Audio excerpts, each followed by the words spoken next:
Bon, merci d'être là. On profite de la conférence de presse d'avant-match pour venir donner quelques explications quand même avant sur la décision qui a été donnée hier par la DNCG. Je vais la reprendre. C'est une rétrogradation à titre conservatoire avec un encadrement de la masse salariale et une interdiction de recruter à titre onéreux. La première chose que je voudrais vous dire, bon, vous savez, je crois que c'est une des rares fois sur laquelle j'interviens en ayant pris des notes. Vous avez remarqué que j'ai toujours fait mes conférences de presse ou mes interventions sans jamais me servir de quoi que ce soit, mais là je me suis fait quand même un petit pense-bête parce que je pense qu'il y a des choses qui sont importantes et je vais essayer de ne pas en oublier. La première des choses que je voulais vous dire, c'est que si on avait touché les droits télé que l'on aurait dû toucher, qui avaient été prévus en début de saison, on ne serait pas devant vous à cette heure-ci. Ça, c'est la première des choses. Pour rentrer un petit peu dans le détail, on a présenté un budget révisé au 31 octobre 2024 qui fait apparaître des nouveaux produits, les nouvelles charges et un plan d'économie sur la masse salariale. Ce budget-là, en termes bilanciels, il n'a pas été remis en cause par la DNCG. C'est un point très important, c'est-à-dire que quand on fait l'état des produits et des ventes, la DNCG trouve que notre bilan est dans la continuité et dans la conformité de ce que peut présenter un club de football. Et ça, là-dessus, ils ont acquiescé la chose. Là où ils se sont focalisés, c'est sur le besoin en fonds de roulement qui est créé parce que nous avons établi dans notre fonctionnement. Ce fonctionnement, c'est quoi ? C'est les investissements que nous avons réalisés.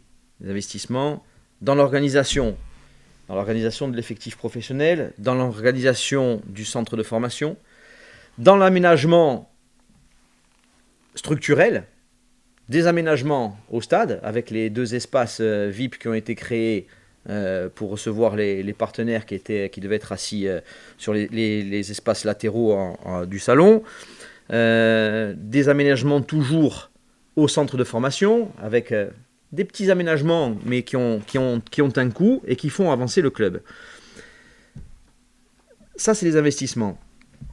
En face de ça, on a des produits, les produits traditionnels club, et on a des ventes de joueurs.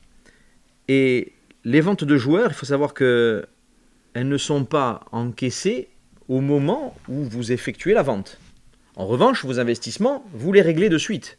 C'est-à-dire quand vous faites travailler un entrepreneur, ou enfin, peu importe ce que vous faites comme travaux, vous faites vos travaux et vous réglez la facture qui vous est donnée.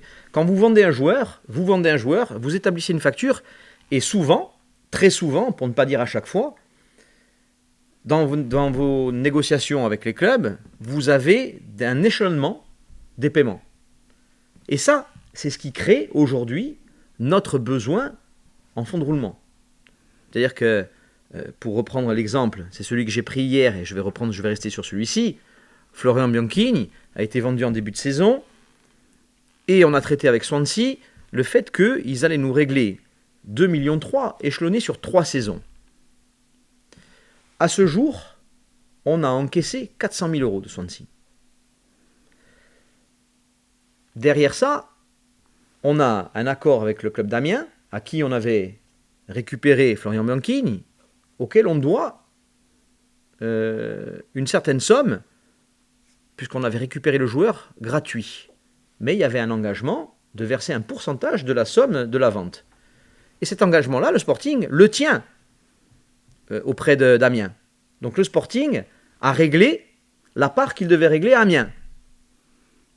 Du coup, les 400 000 moins la part qu'on doit donner à Amiens, ça vient aussi diminuer cette trésorerie. Donc on est sur un besoin, on crée quelque chose qui est négatif, mais tout ça, il n'y a rien de surprenant. Et ce n'est pas une surprise pour nous, on ne le découvre pas. On savait très bien que ça allait se passer comme ça. Alors, on a toujours tout fait pour faire en sorte de trouver des revenus supplémentaires pour éviter d'être dans cette impasse-là. Hein. Mais on savait qu'elle allait arriver. Pour autant, ça ne nous a pas empêché de faire ce que j'ai énoncé tout à l'heure, les investissements que l'on avait prévu de faire. Je parle des investissements dans l'organisation et dans les infrastructures.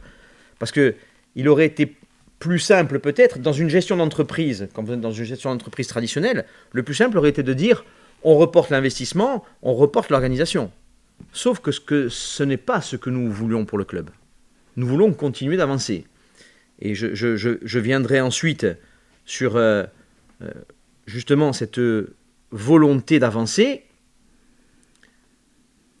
Le club doit continuer ses efforts et on a engagé un processus de changement de politique globale sur l'aspect financier et de changement de politique sportive. On se voyait mal demander à Frédéric Antonetti, pour ne pas le citer, de venir nous rejoindre pour appliquer une politique sportive et de lui dire, bon, tu viens, bon, mais surtout, on ne pourra pas faire de joueurs, on ne pourra pas recruter Benoît Tavenot, on ne pourra pas acheter Zakaria Harris, on ne fera pas... Alors on ne lui demande pas de venir, si c'était pour faire ça. Donc on assume les investissements qu'on a faits. Et on est dans cette... C'est pour ça qu'on est là aujourd'hui, hein. C'est parce qu'on assume ces décisions et on assume le fait que aujourd'hui on ait subi une mesure qui soit pas favorable pour le club. Mais encore une fois, tout ça c'est assumé. Et maintenant, il faut qu'on continue d'avancer. On a plusieurs choses à faire. Alors la première chose, c'est évidemment de pallier au plus urgent, c'est de faire en sorte, mais on n'a pas attendu la décision hein, pour faire ça, puisque encore une fois, je vous dis que ce n'était pas une surprise. Ça fait quelque temps déjà qu'on travaille sur le fait, avec des organismes financiers, pour faire en sorte de se faire financer justement ce reliquat de vente de Florent Bianchini, par exemple, pour essayer de récupérer de la trésorerie et faire en sorte de continuer d'avancer.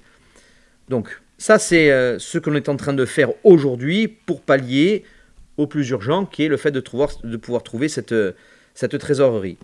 Ensuite, il y a le travail que l'on doit continuer d'appliquer, un nouveau travail que l'on doit faire, et pareil, on n'a pas attendu de le faire, on est déjà rentré en contact avec des gens locaux, pour faire en sorte que ces personnes-là puissent nous rejoindre au sein du club, en tant qu'actionnaires lambda, je dirais, comme n'importe quel actionnaire des 14 000 qui composent notre capital aujourd'hui, ou alors de dire, j'amène une somme qui est conséquente, est-ce que je peux participer au conseil d'administration et voir s'il n'y a pas un moyen d'élargir le conseil d'administration, de faire en sorte qu'on soit un panel de souscripteurs qui soit... Alors, soit il faut qu'on soit très nombreux avec des petits moyens, ou alors on peut être peu, mais avec de gros moyens. On a l'occasion aujourd'hui de donner la force au club d'être les deux à la fois. On peut être très nombreux, à la mesure de chacun, et on peut demander à des gens qui sont assez forts économiquement pour venir nous épauler. Désolé, une petite question. Le Collège des fondateurs, on sait que les droits de vote sont bien entendu calés dans les statuts du MISKIC et que le Collège des fondateurs a la main sur une partie importante des droits de vote. Les fondateurs, comme le dit le nom, ce sont vous, les familles Ferrand et Luigi, qui ont fondé, entre guillemets, la SKIC. Ça veut dire qu'un nouvel investisseur qui arrive avec, par exemple, 2 millions d'euros, il se retrouve dans quel panel aujourd'hui? Est-ce qu'il sera vraiment décisionnaire? Alors ça, c'est une question à laquelle on a répondu en 2017. Et c'est une question très importante que vous posez, puisque ça pose la question du modèle. Et ici, on n'a pas beaucoup insisté là-dessus au cours des 2 dernières années, parce qu'on était extrêmement pris par la réorganisation du Sporting Club de Bastia et son maintien en Ligue 2, puisque vous avez vu qu'on a changé complètement l'organisation interne, puisqu'on a un pôle finance, communication, organisation, donc direction générale, qui est maintenant assumée par le président directeur général, qui est à mes côtés, qui est Claude Ferrand. Et puis on a un pôle sportif, et je ne vais pas vous faire Ensuite, de vous expliquer qu'Antoinette y a pris toute la direction sportive, vous connaissez ça par cœur. Et donc c'est une réorganisation fondamentale sans jamais changer l'esprit qui nous a fait démarrer en 2017 avec l'idée que ce club était un club coopératif. C'est une coopérative. Et donc la réponse, elle est dans votre question, et on va l'expliciter plus avant. C'est que ce modèle, il n'est pas le modèle des clubs amateurs ou de Ligue 2 et encore moins de Ligue 1 en France. Il n'y a pas de coopérative du football français en dehors de Bastia. Or, ce modèle, et c'est à tout le monde d'y répondre, parce que c'est un modèle coopératif et pas seulement à nous, est-ce que ce modèle nous a porté jusque-là ou est-ce qu'il nous a empêchés d'arriver plus loin ? Moi, Pierre-Noël Luigi, et on en est d'accord avec Claude et tous les autres, on constate très simplement que ce modèle nous a permis, année après année, de sécuriser le club, de lui donner des ambitions de long terme, de parler de très long terme et de pérennité. Et tous les ans, depuis 2017, il n'y a absolument rien de nouveau sous le soleil, il faut trouver de l'argent pour boucler la saison. Et jusque-là, évidemment, vous avez cette espèce de verbiage, parce qu'on peut appeler ça que du verbiage. Relégation qui n'en est pas une si vous ne trouvez pas de l'argent. Pour nous, c'est exactement business as usual. Tous les ans, on sait très bien qu'il faut vendre des joueurs, serrer les boulons, faire des grands matchs, avoir des résultats. Y a rien de, pour nous, rien ne change depuis hier soir. On fait le même métier. Pardon ? Est-ce qu'elle n'est pas plus importante, la somme à trouver cette fois ? Absolument pas, puisqu'elle est beaucoup moins importante, puisqu'elle est déjà là. Les autres années, nous ne l'avions pas. Aujourd'hui, la somme à trouver, nous l'avons. Puisque les joueurs ont été vendus pour un total à la fin de la saison dernière, plus de 5 millions. Il nous reste plus de 2 millions à encaisser. Donc même avec la baisse dramatique des droits télévisuels que vous connaissez très bien, que l'on a apprise début septembre, même avec ça, nous avions assez de réserves pour faire en sorte que le club soit en trésorerie positive au 30 juin 2025. Il se trouve que, évidemment, la question que vous posez n'est pas là-dessus, mais il se trouve que, évidemment, la DNCG a été prise la main dans le pot de confiture l'année dernière avec Bordeaux, que ensuite la Ligue, dont fait partie la DNCG, évidemment, est mal en point, est critiquée politiquement tout azimut, vous avez lu la presse comme moi. Alors évidemment, ils se refont une santé, une virginité sur le dos des clubs qui ont un modèle alternatif, ou qui sont en opposition avec la Ligue, ou qui sont en vraie difficulté. Donc il ne s'agit pas de guerre contre la Corse et la France, il s'agit de turpitude de la Ligue au sens large, dont elle se prévaut pour nous, non pas nous sanctionner, mais prévoir de nous sanctionner au cas où. C'est-à-dire qu'on n'est pas du tout dans le respect du travail qui a été fait. Et d'ailleurs, j'étais évidemment présent en mois de juin, lorsque la DNCG, avec son président, est venue nous féliciter pour le travail accompli, mois de juin. Et là, hier, vient nous dire, c'est merveilleux le travail que vous avez fait, mais vous comprenez, il va falloir que quand même, suite à l'affaire de Bordeaux, etc., on mette un peu les points sur les i et qu'on fasse un peu des rodomontades pour montrer qu'on existe. Ça n'est pas très sérieux. Alors évidemment, pour répondre à votre question, ils nous ont aussi posé la question du modèle. Donc si on devait résumer, la DNCG, c'est des sanctions, pas de solution. Au sens global pour le foot. Ils nous disent le modèle de la Ligue 2, avec la vente de joueurs, etc., pour plein de clubs, il n'est pas viable.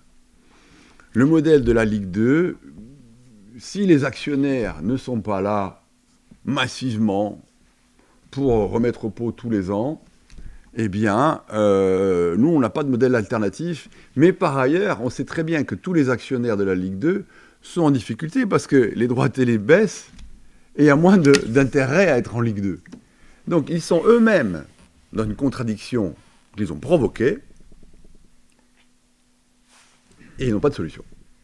Alors nous, heureusement, nous en avons. Nous en avons, puisque notre projet, il ne date pas d'hier soir.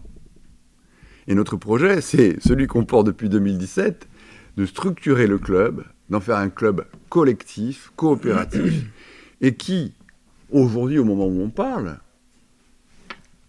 a eu les félicitations pour sa gestion passée au mois de juin, et la DNCG lui demande où est votre trésorerie à venir. La trésorerie à venir, elle est, on vient de vous le dire, dans la vente qui a été effectuée. Et donc on est dans une situation complètement ubuesque. Et ce ne sont pas les dirigeants ni le projet du club qui sont en cause, mais tout le projet du football français. Je ne suis pas le seul à le dire. Donc pour répondre à votre question, est-ce qu'aujourd'hui, on doit renoncer au modèle coopératif et transformer la coopérative en société anonyme, et puis lever le doigt en disant, y a-t-il quelqu'un en Europe, aux États-Unis, en Chine ou ailleurs qui veulent acheter le club de Bastia, puis il en fera son affaire, voilà. Alors, dans un monde où les droits de télé baissent, où l'audience baisse, nous pensons fermement que notre modèle, c'est un modèle d'avenir. Il a montré par le passé sa résilience depuis 2017, et c'est au moment où ça devient non pas difficile formellement, puisque sur le plan formel, on va mobiliser cette créance, et on aura évidemment la capacité de sortir de cet avertissement à titre conservatoire. Le problème, et c'est pour ça qu'on est là aujourd'hui, c'est que il va falloir qu'on repose la question de confiance, un peu comme à l'Assemblée, c'est-à-dire que, est-ce que à Bastia, on veut un club qui soit un club bastiais, avec les actionnaires qu'on peut trouver sur le territoire, avec le projet que l'on porte, ou est-ce qu'on va vouloir rentrer dans un modèle d'actionnariat différent, avec des pouvoirs différents, et rentrer dans un modèle avec un tout petit club qui va essayer d'attirer des grands actionnaires qui vont en faire une affaire financière. C'est une question qui est ouverte, et c'est une question qu'on doit ouvrir, tous ensemble.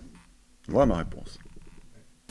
Moi, la question que je voulais poser, s'il te plaît, d'abord te remercier un peu de tous vos éléments. Mais quand ils prennent cette position, finalement, ils se contredisent eux-mêmes. Puisque, comme ça a été dit et comme on l'a tous compris, ils ont donné toutes les garanties et l'aval par rapport à votre position et votre proposition et notre projet, je dirais, au mois de juin. Comment aujourd'hui peuvent-ils dire le contraire et comment il vous signifie ça? Parce que finalement, on ne peut pas dire à quelqu'un va jusque-là, comme ça, le chemin c'est celui-là qu'il faut prendre, puis à un moment donné, dire votre chemin c'est plus le bon. Alors, Bernard, c'est une très très bonne question.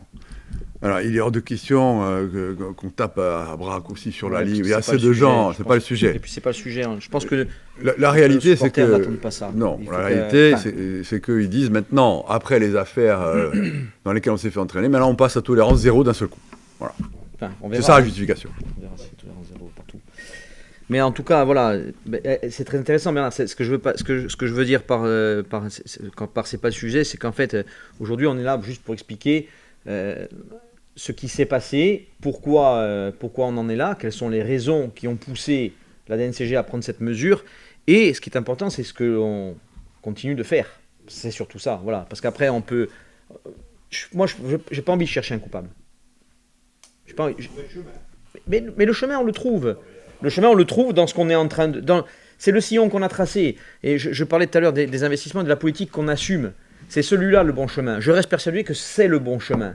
Voilà, parce que sinon on aurait fait, voilà, on n'aurait pas recruté. Encore, ça me gêne de le nommer à chaque fois, mais on n'aurait pas recruté Frédéric Antonetti, on n'aurait pas pris Benoît Tavenot. Et j'ai beaucoup de respect pour les gens qui sont là. On aurait continué comme ça. On remplace personne dans l'administratif. On fait une équipe au rabais. On n'investit pas dans le centre de formation. On ne prend pas Manu Gudigé. On ne prend pas un deuxième BEFF.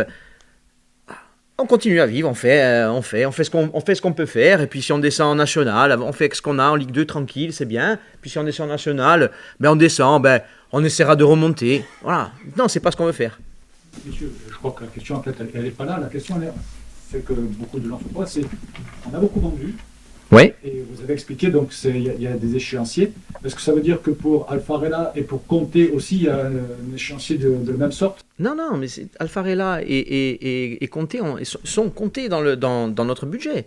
Le fait de beaucoup vendre, ça ne veut pas dire qu'on n'avait pas besoin d'argent. Hein. Excusez-moi. Hein. Bien sûr qu'on a bien vendu. Heureusement qu'on a bien vendu. Heureusement qu'on a bien vendu. Parce que la situation d'aujourd'hui, on aurait pu la connaître avant.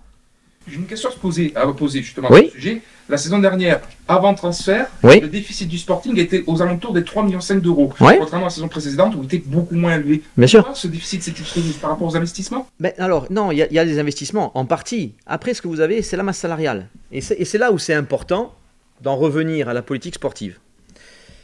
La masse salariale des joueurs, d'année en année, elle évolue. Et quand je dis elle évolue, elle peut évoluer à la baisse. Elle évolue à la hausse. Elle évolue à la hausse. Pourquoi? Parce que les joueurs, vous les recrutez, vous leur fixez un salaire pour la saison N, un salaire pour la saison N plus 1, N plus 2, donc ça monte. On était dans un modèle dans lequel on était en lien direct avec nos coachs et on répondait en direct à leurs besoins. On répondait en direct aux besoins du coach. Ah, j'ai besoin d'un défenseur central. Ah, j'ai besoin d'un milieu de terrain.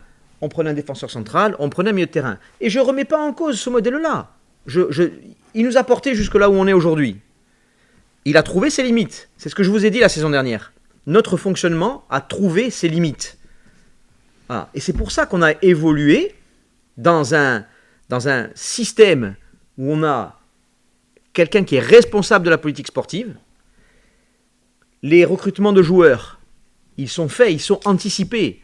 C'est pas j'ai besoin d'un défenseur central, je prends un défenseur central. C'est j'ai besoin d'un défenseur central. Ok. Est-ce que j'en ai un en réserve? Parce que je suis prêt à faire jouer un joueur de réserve, moi. Aujourd'hui, c'est ça. Aujourd'hui, c'est ça, la politique dans laquelle on est rentré. S'il y a un joueur qui est éventuellement capable d'évoluer, ou sur lequel on pense qu'il est capable d'évoluer, on va compter sur lui. Alors qu'avant, il fallait absolument avoir un joueur, entre guillemets, qui connaisse la division, parce que sinon on ne s'en sortira pas. C'était le discours. Et je ne remets pas en cause, hein, encore une fois. Je ne remets rien en cause de ce que nous avons fait. Hein. J'assume, hein, le bien, le mal, on a tout fait avec conviction. Tout ce qu'on a fait, on l'a fait avec conviction. Donc on l'a fait, et j'assume ce qu'on a fait. Mais aujourd'hui, on est rentré dans une autre ère. Et ce qui est important aussi, c'est de l'avenir. C'est de voir la saison prochaine. On est déjà à la réflexion de la saison prochaine. Avec quelle masse salariale on va devoir évoluer. Parce que le football va changer. Pierre-Noël l'a dit. Le football français, il est dans un état critique. Je ne suis pas là pour parler du football français, je suis là pour parler du Sporting. Mais la conséquence, c'est que le Sporting va se retrouver, quoi qu'il en soit, avec 2 millions d'euros de budget en moins chaque année. Donc, avoir des budgets à 11 ou 12, on va plutôt avoir des budgets à 9 ou 10. Et ce sera bien. Ce sera bien. Parce qu'on rentre dans je veux rentrer dans quelque chose de plus vertueux, je l'ai déjà dit. Ce qu'on veut essayer de faire, c'est d'avoir un résultat d'exploitation qui soit le plus proche de zéro. Le plus proche, parce que ça reste compliqué quand même. On est dans un environnement économique qui est assez contraint et assez restreint. Et notre développement sur le sponsoring, le merchandising, il n'est pas à l'infini. Donc je ne dis pas qu'on est au bout, on a encore à s'améliorer pour essayer d'augmenter un peu nos revenus, mais on ne pourra pas augmenter nos revenus de 3 ou 4 millions. Ça veut dire qu'on va rentrer dans un système dans lequel il faudrait, si on voudrait travailler à budget égal tout le temps, vendre pour 6-7 millions d'euros tous les ans. C'est pas possible. On ne va pas miser là-dessus. Donc, on va travailler avec une masse salariale plus faible. Alors, est-ce que ce sera moins de joueurs qui seront payés un peu plus cher? Est-ce que ce sera beaucoup de joueurs qui seront payés pas cher? On est là-dedans. On est dans cette réflexion-là. Et c'est en ça où c'est vertueux, ce que l'on a mis en place. Et c'est en ça que la direction sportive, elle est très importante. On a changé de modèle. Un peu court terme, parce que ça veut dire que pour finir cette saison-là, ça va passer par une vente dès cet hiver, et peut-être un non-achat d'un joueur. Alors, non, encore une fois. Il faut faire un peu de pédagogie là. La pédagogie, elle est très simple. Il y a dans la vente des joueurs de l'argent à recevoir. On peut en vendre un. C'est vendu, acté, etc. Donc aujourd'hui, pour sortir de cette situation-là, cette situation précise, donc relégation au 30 juin à titre conservatoire, il faut que d'ici quelques mois, nous ayons mobilisé ces créances. C'est tout simple. On n'a pas besoin de... Avec un pardon, hein, mais sur un temps restreint. Oui, C'est-à-dire qu'il y a une limite dans le temps. Voilà. C'est-à-dire qu'il faudrait qu'on trouve... Pardon, hein, parce que c'est délicat d'énoncer de telles sommes, mais il faudrait trouver 2,3 millions sur 6 mois. Puisqu'après, on va continuer d'encaisser. Voilà. Donc en fait, c'est ça. On pourrait vendre un joueur, mais si on le vend à crédit, on va bonifier notre bilan. On va sortir avec un bilan qui sera hyper bénéfique, mais on n'aura pas de trésorerie. Donc c'est pas la vente d'un joueur qui peut combler ça. Sauf à dire, il se vend cash. Là-dessus, oui. C'est important peut-être de le dire parce que, comme on dit, un chaud d'écrire l'eau froide un petit peu aujourd'hui et les supporters ont un traumatisme. Et vous le savez, l'important aujourd'hui, c'est peut-être de dire que le club n'a pas de dette à l'instant T, mais a un manque de trésorerie au niveau de son fonctionnement. Mais c'est ça. C'est ça le message. Exactement. Et vous savez, j'ai pas fait référence au passé exprès pour pas faire ressurgir ce traumatisme-là. Je sais qu'il est présent chez nos supporters et chez les gens qui croient en ce club. Donc, il est présent chez nous aussi. Hein. Faut pas croire qu'on n'est pas insensible à tout, hein. Bien entendu. Hein. Mais nous, on se doit d'avancer. La situation n'a strictement rien de comparable. Un traumatisme, quelqu'un qui tombe de cheval, il a peur de remonter à cheval. Mais quelqu'un qui tombe de cheval, quand il commence à avoir peur de traverser la rue, on n'est plus dans le traumatisme, on est dans la pathologie. Hein. Dernière petite question, au final, en regardant bien les choses, même si vous avez expliqué votre point de vue, n'y a-t-il pas eu peut-être trop d'investissement d'un tout, le centre, tout le reste? On a assumé, je vous l'ai dit, on aurait pu faire le choix. C'est une prise de risque qui est assumée. Mais c'est une prise de risque qui est assumée. On aurait pu faire le choix de dire, on reporte notre centre de formation, hein, l'agrément, pour l'avoir. On a investi. On a réinvesti derrière. Il a fallu aménager. La DTN qui nous dit ça c'est bon, mais finalement c'est pas bon. On refait à coût de 50, 70 000 euros. Mais une fois, deux fois, ça commence à monter. On aurait pu dire on ne prend pas l'agrément. On ne prenait pas Manu Guligé.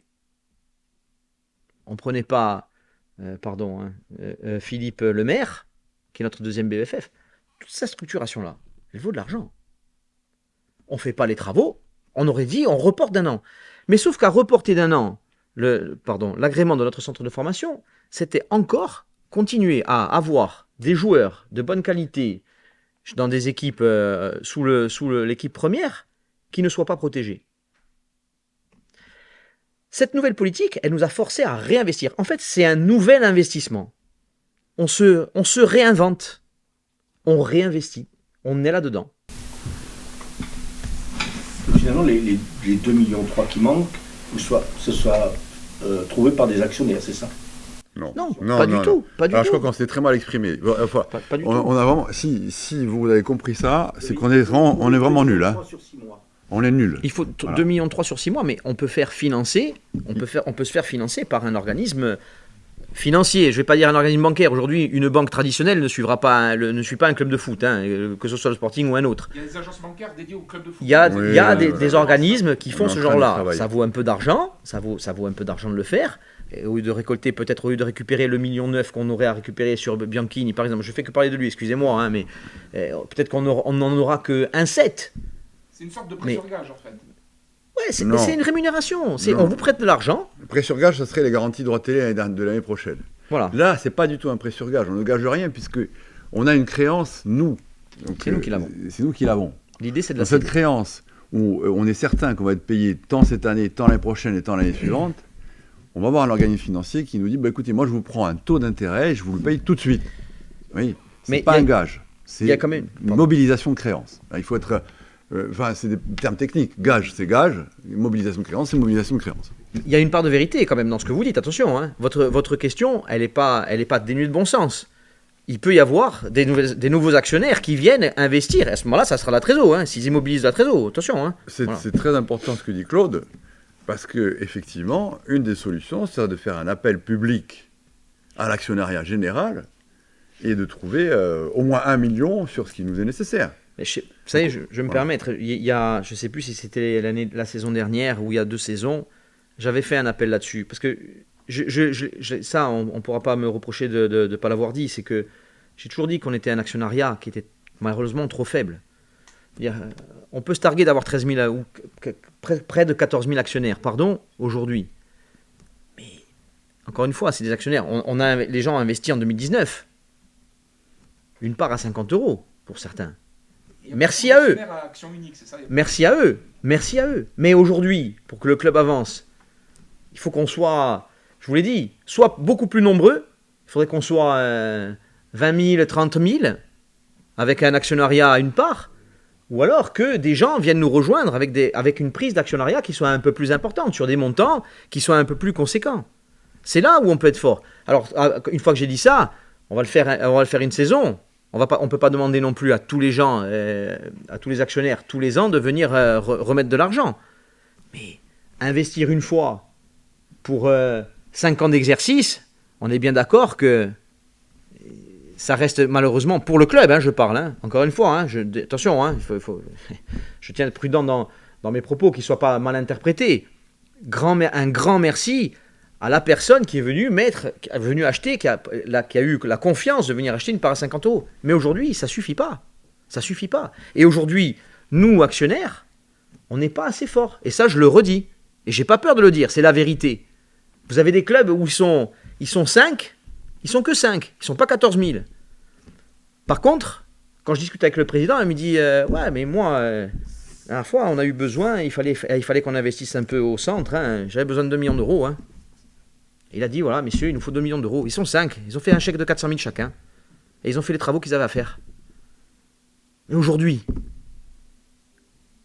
qui va le faire? Qui est capable aujourd'hui de sortir encore autant d'argent? Ça repose que sur nous. C'est compliqué. Encore une fois, on prend des responsabilités. Je suis bien d'accord pour les assumer, mais on ne pourra pas les assumer outre mesure. Je peux pas me couper en deux. Je peux pas vendre ma chemise. Je peux pas. Voilà. C'est important. C'est pour bien mettre les choses à plat. Donc aujourd'hui, je vais résumer l'expert pour que vous donniez des solutions. Aujourd'hui, il y a des solutions potentielles. Les solutions potentielles, c'est sûr. Arriver à faire en sorte que cette dette qu'on a envers nous, à la suite de ces ventes, voir si on peut la monnayer pour essayer d'avoir du cash. Deuxième solution, c'est des partenaires ou des nouveaux actionnaires.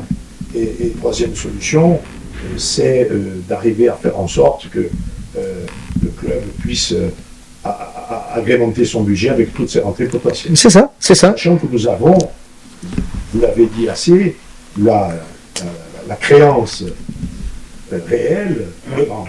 Tout à fait. Mais c'est bien résumé. On va faire la dernière question, parce qu'après, je voudrais laisser la place. Il y a Benoît qui attend pour faire sa conf. Sur un huis clos, vous perdez combien d'argent? Et sur un huis clos, vous perdez en billetterie. Alors, sur un match de championnat, on est aux alentours de 30 000 € en billetterie. Et là, sur la coupe, ça sera peut-être un peu moins sur le match de vendredi, mais sensiblement, on est dans ces eaux-là, quoi. Voilà. Donc, juste parce qu'il évoque le huis clos et avant que oui, on peut. Ouais. Il y a aussi ce dossier, malheureusement. Oui, hier, avec cette mesure conservatoire pour le moment, l'instruction se termine le 11 décembre. Vous allez devoir apporter des éléments. Vous en avez déjà apporté hier soir, puisque vous étiez du côté de cette commission de discipline. Aujourd'hui, quelles sont les garanties que peut apporter le club pour essayer de limiter au maximum cette sanction? Le club, décidément, on demande beaucoup au club d'amener beaucoup de garanties. Le club doit amener la garantie qu'il travaille pour faire en sorte que des agissements, de tels agissements ne se reproduisent plus. Donc c'est ce qu'on a fait. Vous évoquez hier, effectivement, c'est d'ailleurs un moment assez gênant pour moi, je dois vous l'avouer, parce que quand je suis rentré en commission, vous êtes devant une vingtaine de personnes, et la porte d'entrée est au bout d'une table auquel sont assises toutes ces personnes, et on vous demande d'aller vous asseoir de l'autre côté de la table qui doit faire 10 ou 12 mètres. Et le temps d'aller, j'ai l'impression que ça va durer une demi-heure. Il n'y a pas un bruit, et idem pour ressortir. On a amené des éléments, on va en amener d'autres, j'espère, parce que Jean-Louis, notre directeur de la sécurité, travaille à ça, en collaboration avec, sur la vidéoprotection. Et donc le but, c'est que tout ça s'arrête. Voilà. Après, qu'on soit, enfin, qu'on ait des comportements, on crie, mais on sait très bien que jeter quelque chose sur l'arbitre, ça va nous porter préjudice. Et tout ça, faut arrêter. On peut pas continuer comme ça. Les gens, on parle du traumatisme de 2017, il faut parler dans tous les sens. Hein, donc effectivement, les jets de projectiles sur le corps arbitral, ça a amené des crises terribles dans le club par le passé. Donc les jets de projectiles, mous, durs, liquides, c'est pas possible. Sur Bastia, il y a tolérance zéro.